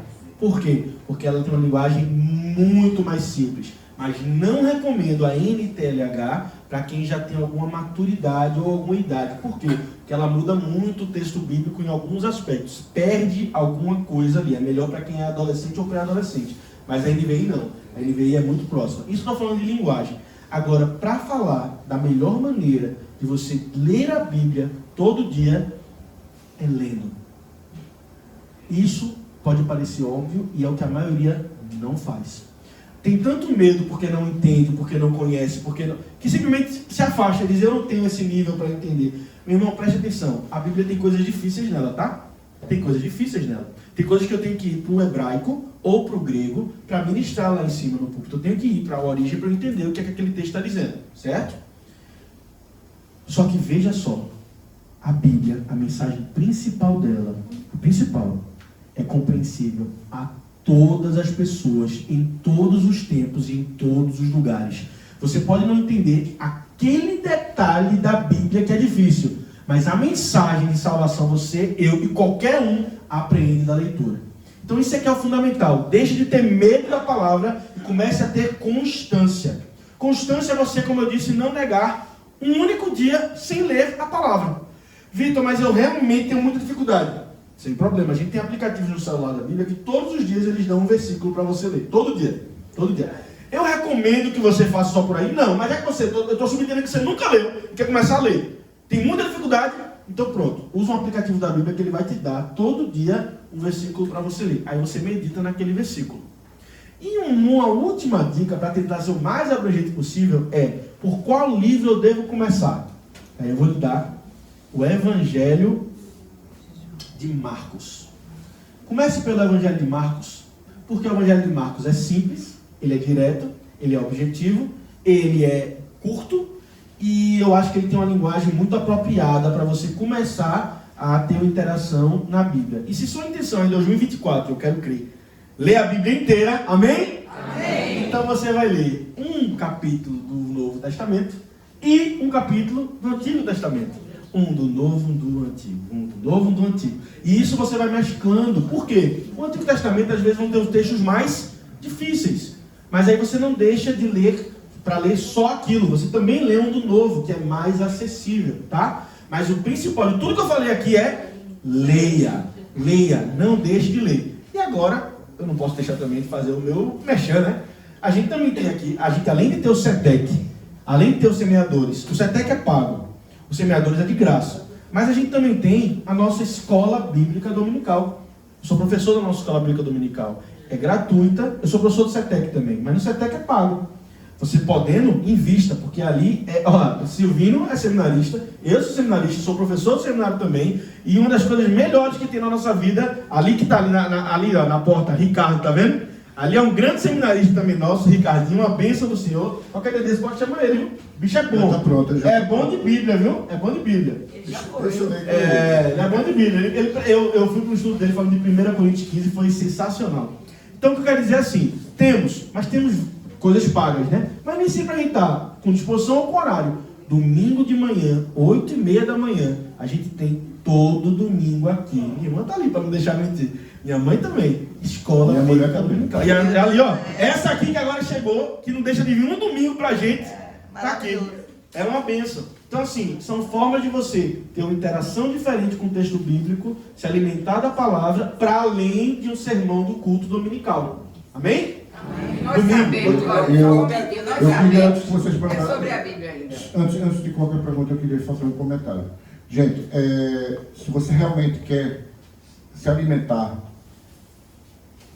vocês, além do culto, venham para a EBD, a Escola Bíblica Dominical. Faz essa dobradinha, semeadores, EBD. Porque, por exemplo, eu não sei se você ainda está nos Salmos, né? Estamos estudando os Salmos. Meu amigo, você vai ruminar sobre detalhes daqueles salmos maravilhosos, escritos, a grande maioria pelo rei Davi, mas outros por Moisés, outros pelos filhos de Corá, enfim, não importa, mas ele vai explicando tudo de uma maneira muito didática. Então, gente, é muito bom, é muito bom. Semeadores, ele é um ministério pedagógico também, mas ele vai mesclando com temas diferentes. E lá na escola bíblica, não, ele vai seguindo a leitura da Bíblia. Então, eu convido qualquer um de vocês aqui que ainda não teve, próximo domingo, antes do culto. De uma forma como você nunca viu. Você pode ter lido várias vezes, eu tenho certeza que ele vai apresentar algo novo para você. É verdade. Pela misericórdia do Senhor. Mas só 8h30 da manhã. 8h30. E outra, viu? Não se preocupe com o café da manhã, não, porque a gente sempre tem aqui, não é? Biscoito, bolo, água, é tudo nosso que a gente dá pra você, viu? Evaldo quer fazer uma pergunta? Eu queria Oi, minha falar querida. sobre a Bíblia. Peraí. Rapidinho. Minha irmã me convidou, aí ela fez, né, Nelciene, né? Nelciene. Ele vai. É, você. E mel. Mel. Que é mel. Aí ele disse assim, Nel, bora, se você for, você vai amar e vai querer deixar de ir. Pronto. Quando eu vim aqui com o Neilza, eu me apaixonei, eu já falo, Neilza, vamos embora. Aí agora eu estou tentando arrastar ela, minha irmã. Vê-se embora, minha irmã. E é verdade, o testemunho dela é isso mesmo. Ela veio com a irmã e agora nunca deixa de vir. É uma bênção do Senhor, meu irmão. Domingo estarei aqui. Ó, eu acho que ele tem que criar um jargão feito de semeadores, né? Domingo cedo é dia de EBD. Vamos criar esse jargão lá no tempo. Oi, irmão, é o seguinte, sobre a Bíblia. Nós sabemos que essas versões, quando se afastam dos originais, a gente perde muito. Isso. Não é? Perde demais. Então, a Genebra, ela está próxima, assim, dos originais. Maria do Carmo, né? Muito importante que Maria do Carmo trouxe aqui.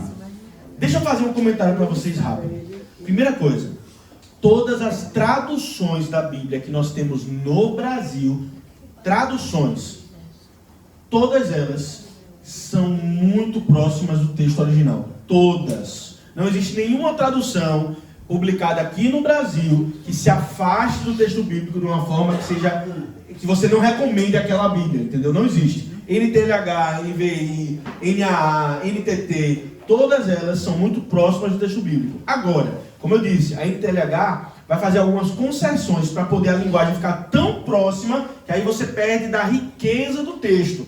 Por isso que ela é tão boa para um pré-adolescente ou um adolescente, porque ele vai ler e vai entender tudo. Agora, é óbvio, ele vai perder algumas preciosidades do texto. Mas não existe alguma dessas traduções da Bíblia que sejam ruins aqui no Brasil, tá? Dessas Bíblias protestantes. Agora, tem uma diferença entre a tradução da Bíblia e o nome da Bíblia. Ela mencionou aqui, a Maria do Carmo, sobre a Bíblia de Genebra. Veja, Bíblia de Genebra ou Bíblia Shed não são traduções. Se você ver aqui, Bíblia Shed, logo embaixo está escrito Almeida, Revista e Atualizada.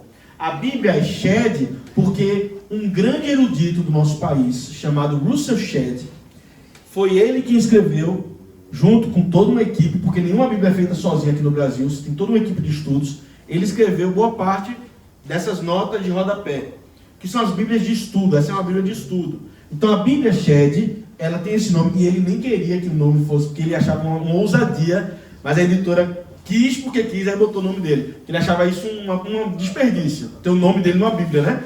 Ele era muito humilde. Mas a Bíblia Shed é para dizer não que, que essa é uma versão da Bíblia, e sim que foi ele que escreveu a nota de rodapé. A Bíblia de Genebra, ela está falando apenas que ela é uma Bíblia voltada para a reforma protestante. Então as notas de rodapé dela vão sempre apontar para a reforma protestante e mais especificamente para uma versão chamada Calvinismo. Ou seja, a Bíblia de Genebra ela vai quase sempre apontar para o calvinismo, só que na nota de rodapé. Isso muda o texto? Não. O texto é Almeida Revista Atualizada ou Almeida Revista Corrigida e por aí vai. Tá certo? Ô Vitor, e essas Bíblias... Como é teu nome, querido? Josias. Essas Bíblias inclusivas, que é direcionada para o público LGBTQIA+. Perfeito.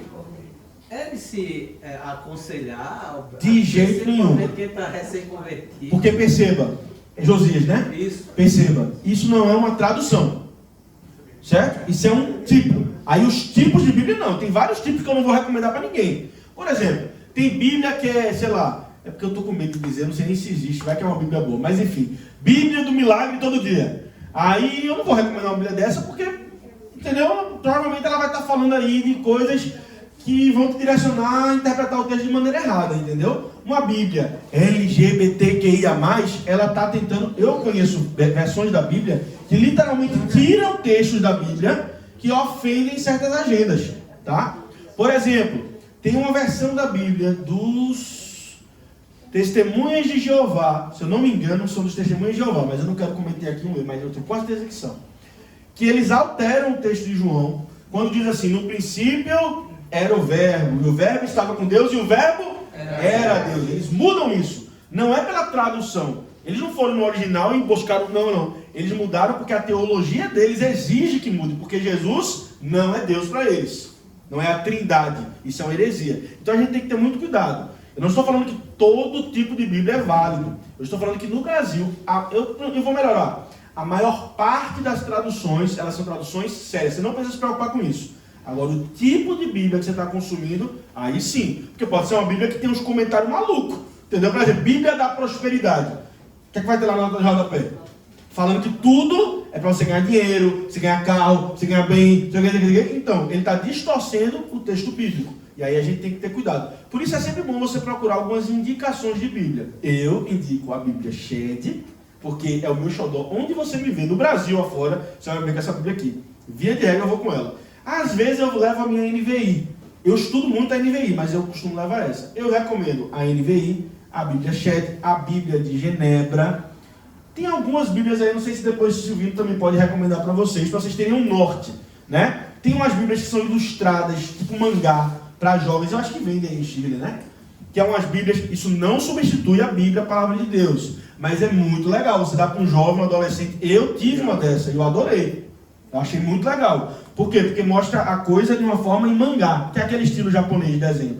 Poxa, é muito legal. E olha, no meu caso, quando eu tive contato com isso, eu tive vontade de conhecer o que está lá escrito. Tá? Então, é sempre nesse sentido, de você usar esses recursos. Agora, de todo jeito, tendo uma ou não tendo nenhuma, tendo só o celular, leia. Leia, pelo amor de Deus, a sua Bíblia, que eu tenho certeza que você lê a sua Bíblia, tudo na sua vida vai mudar. Bíblia não é amuleto para abrir lá no Salmo 90, sei lá, foi 91, e deixar lá na sala achando que as bênçãos vão cair do céu. Não, Bíblia é para ser lida. Nem... Eu estou lá em casa da Brinca, eu tenho um testemunho de Jeová. E é que é Deus, não é? É Jesus, não é? Foi uma manhã inteira sobre isso. Traga ela para EBD. Evaldo tem que fazer uma pergunta. Evaldo, meu irmão. Aí a respeito daquele comentário sobre o amar e o gostar. Sim, amar. Esse amar, a pessoa pode até não gostar do outro, mas esse amar passa pelo respeito? Com certeza. Aliás, se você não respeita, não tem amor. Entendeu? Aquele que não ama não conhece a Deus, porque Deus é amor. 1 João capítulo 4, versículo 8. E amor só se verifica pelas ações. Amor não é retórico, amor não é poesia, amor não é teórico, amor é evidência. Eu posso dizer que eu amo você 1000 vezes, se eu não demonstrar isso, eu não te amo. Eu tenho uma teoria sobre o amor. Então é assim na nossa vida de relacionamento. Se você quer saber como é que eu posso demonstrar para minha esposa que eu a amo, pode ter certeza que não é escrevendo um texto e botando no WhatsApp dela. É fazendo um café da manhã, um cafuné, uma massagem. É comprando algo que ela deu. Já estou dando uma dica aqui, estou dando uma dica aí, o marido aí, entendeu? Um cafuné, entendeu? Porque amor se demonstra de forma prática. Não é só, eu te amo, meu irmão, e de repente eu esqueço você, não estou nem aí para você. Não é assim. Já pegou pelo pé aí. Eita, pegou pelo pé. Eu recebo todos os dias, hein? Na cama, açúcar e café da manhã. Sabe trabalhar. Bicho, olha, eu vou fazer uma propaganda aqui, viu? Pra quem quiser avisar. No dia que eu desencalhar e tiver a minha esposinha, prometo que também farei algo parecido com isso, viu, Evaldo? Tô pegando aqui a dica, viu? Diga aí, minha irmã, você ia fazer uma pergunta? Oi, Vitor. É porque eu acho assim, está se falando muito do amor. Porque esse amor que Jesus nos ensinou não é um amor de convivência, que a gente está só aqui. Era aquele amor que nos constrange, né, em relação àquela pessoa também que a gente não conhece. Entendeu? Então eu acho que, porque isso era o que Jesus nos ensinava naquele tempo. Né? Porque ele chegava para aquelas pessoas que ele não conhecia de forma prática, de convivência, e ele realmente se compadecia. Como é seu nome, irmã? Gleice. Gleice? Gleice. Vou chamar de Glei. Vou chamar de Glei. Certo? Só para não confundir aqui, para não ficar. Glei. Que coisa linda que você colocou, Glei. Porque veja que interessante. Jesus, quando ele vê uma multidão, ele tinha acabado de tomar a notícia de que João Batista, que era seu primo, seu amigo, aquele que o batizou, tinha morrido como? Decapitado. Jesus é 100% Deus e 100% homem. Ele não é metade, ele é 100% Deus e 100% homem. Uma das doutrinas fundamentais da fé cristã. Certo? Então ele sentia como a gente sentia, sofria como a gente sofria. Então ele estava sofrendo, triste, porque o seu primo tinha acabado de falecer e decapitado. Aí depois de trabalho da gota, ele disse para os discípulos, para o texto, vamos descansar. Aí ele olha para o lado, vem uma multidão de muito mais do que 5.000 pessoas, porque naquela época só se contavam os homens, não se contavam as crianças e as mulheres.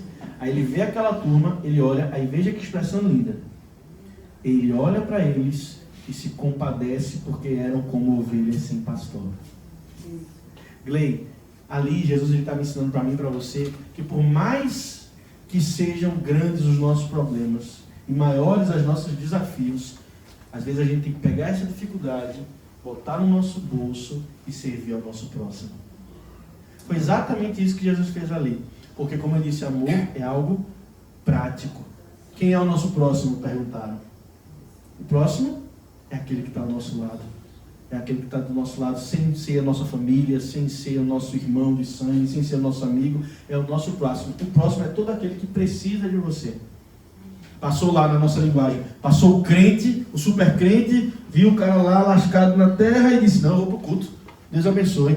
Aí passou lá o outro, que é o camarada da bênção, da oração, e disse, não é comigo não, isso não, e saiu. Aí passou o outro, que é aquele crente fraco, pobre, que todo mundo não dá valor nenhum. Foi esse camarada que ninguém dá valor nenhum, que olhou pro outro e disse, eu vou ajudar esse camarada aqui. E o samaritano? Eu vou ajudar. Porque o samaritano naquela época era o cara que, digamos assim, era como se fosse alguém que a gente repudia.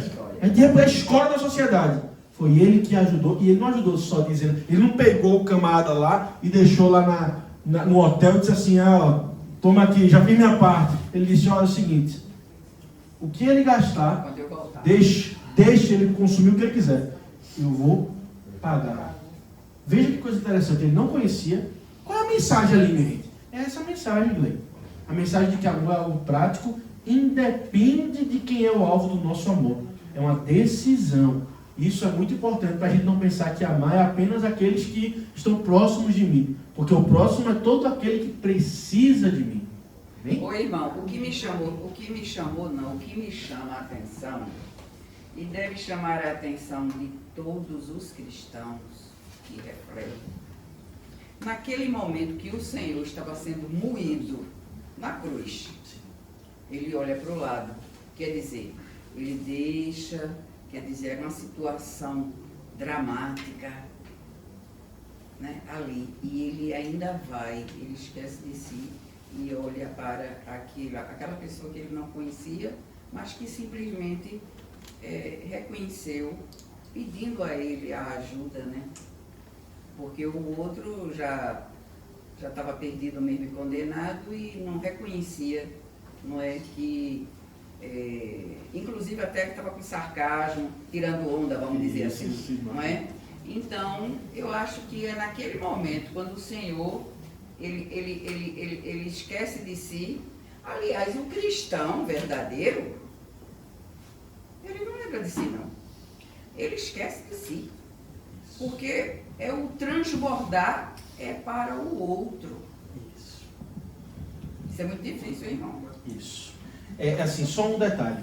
Quando a gente diz esquece de si, não quer dizer que nós não devemos botar limites ou nos valorizar, absolutamente nada. Não é isso que o texto quer dizer. Tanto é que a palavra é ame ao próximo como a ti mesmo. Então você ama o seu próximo na medida também que você deve amar a si mesmo, tá? Então isso é fundamental, porque às vezes a gente pensa que o meu chamado é esquecer de mim, das minhas necessidades, do que eu preciso e viver em função do outro, do próximo o tempo inteiro. Não, porque aí você vira um ativista.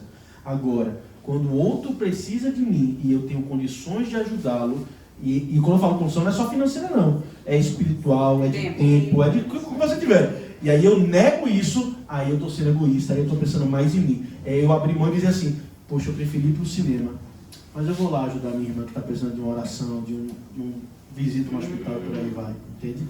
Amém. A última pergunta da noite, meu irmão Queiroz aí, depois a gente vai dar continuidade à programação. Eu queria falar sobre o perdão, né? Um dos pontos aí que você colocou aí, muito importante. Como nós somos pecadores e frágeis e, enfim, fracos mesmo, né? Como perdoar uma pessoa que nos causou tanta dor, né? Uma pessoa que matou um filho, uma pessoa que fez estrupou, enfim, fez uma maldade que realmente causou uma dor muito forte. Como perdoar? Será que a gente tem essa capacidade realmente de perdoar uma pessoa que causou uma dor desse tamanho? Queria que você falasse um pouquinho aí sobre isso aí. Queiroz, seu nome? Alguma pergunta, né, Silvino? Sozinho não consegue. Queiroz pergunta, como a gente pode perdoar alguém que fez um mal tão grande como... Aí ele deu um exemplo.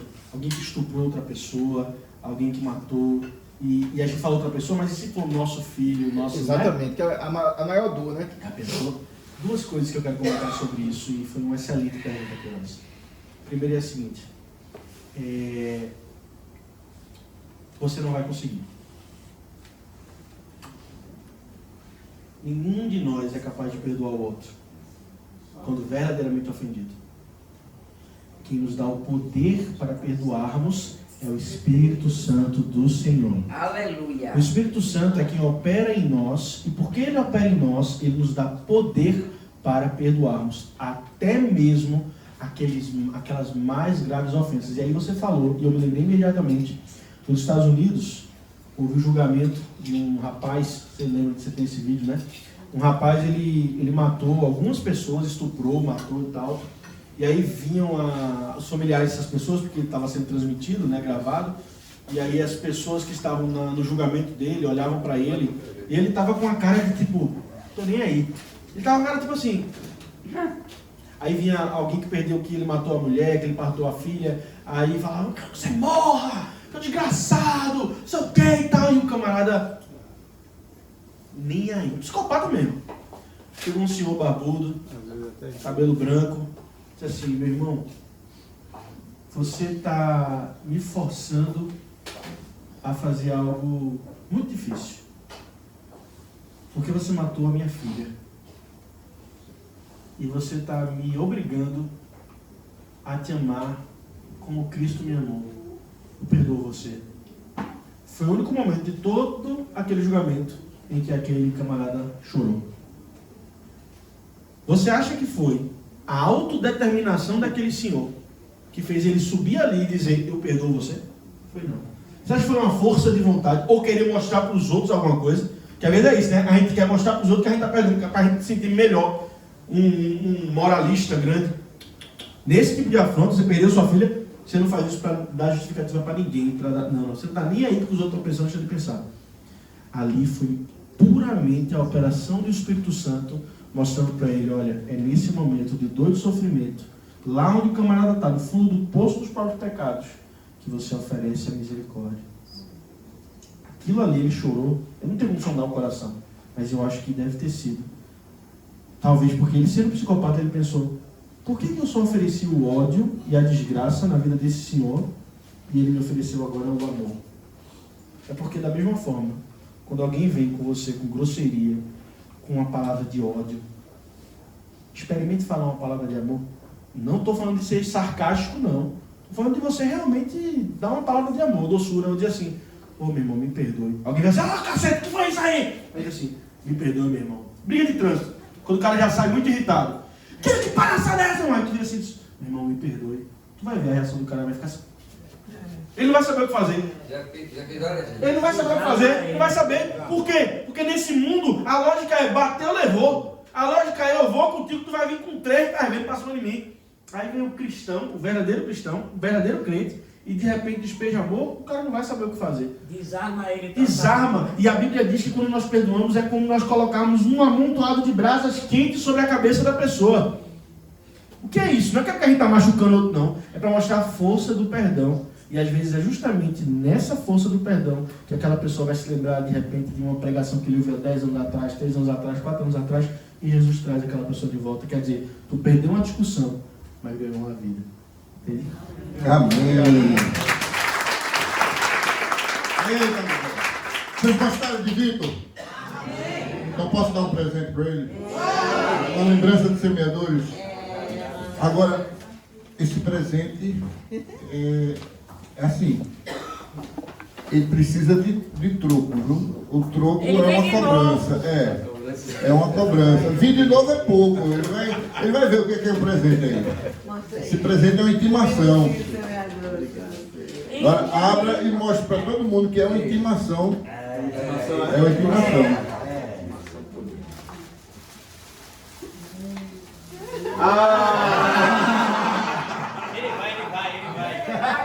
Agora tem que ir. E aí, vai ou não vai?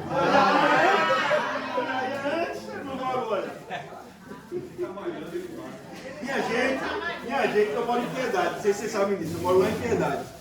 Aí esse sábado eu vim para a igreja, né, de manhã, que eu tive uma reunião com o pessoal da juventude.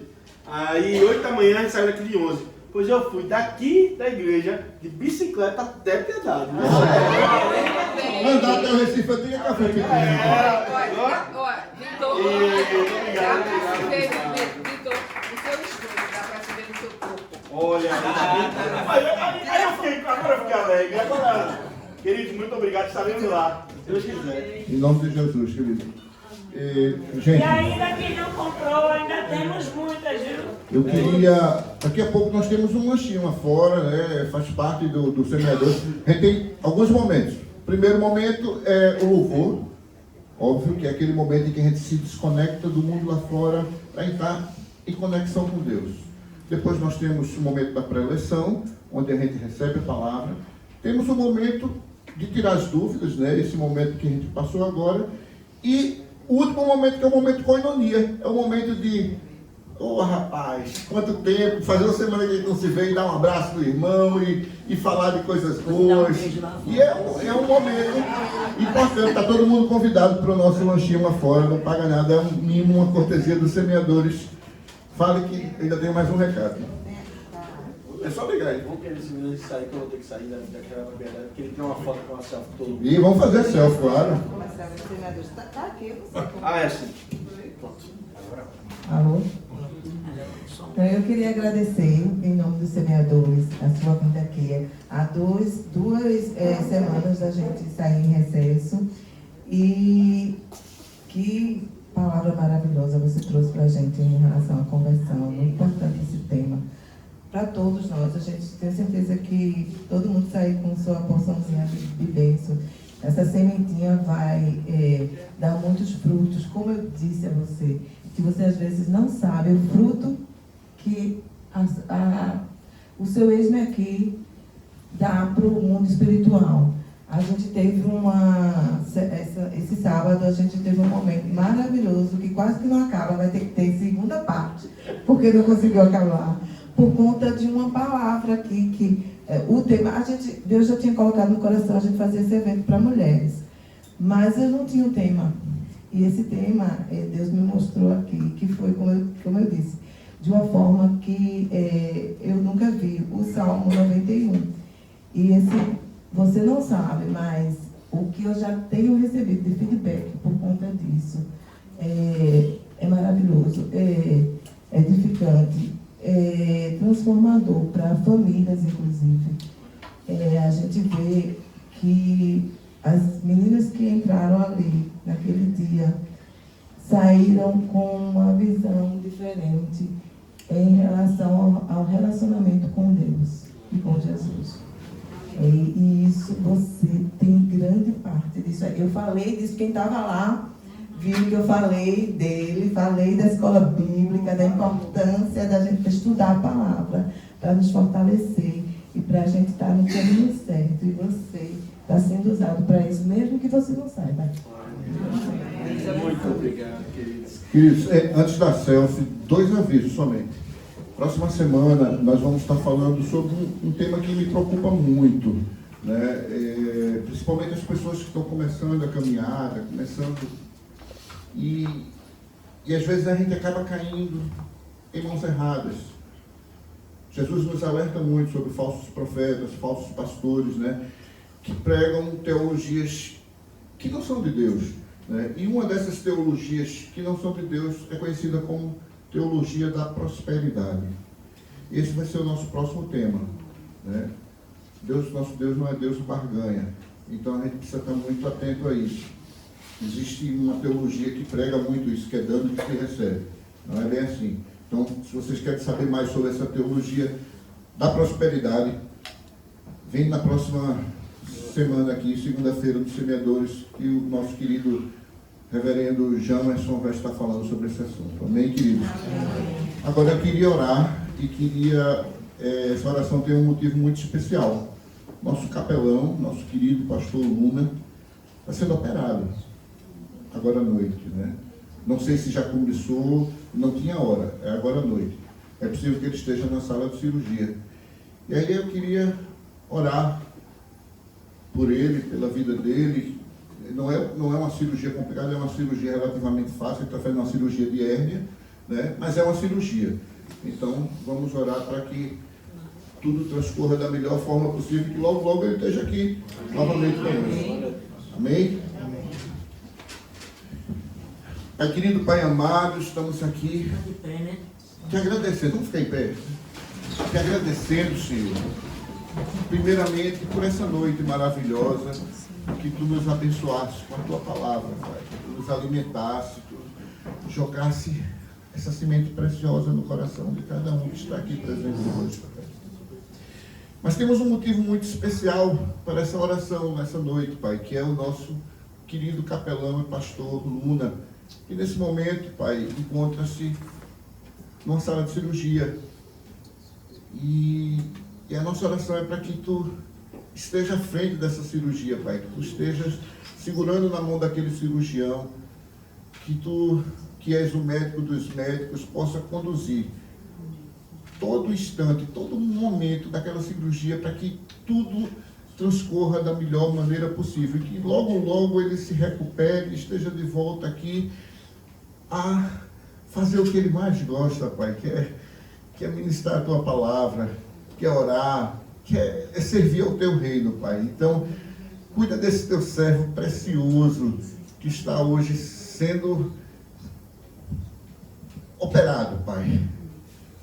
Que teus anjos acampem ao redor daquela mesa de cirurgia e que dali ele saia novo, renovado, para estar aqui com a gente em breve, para tua honra e tua glória. E assim te oramos.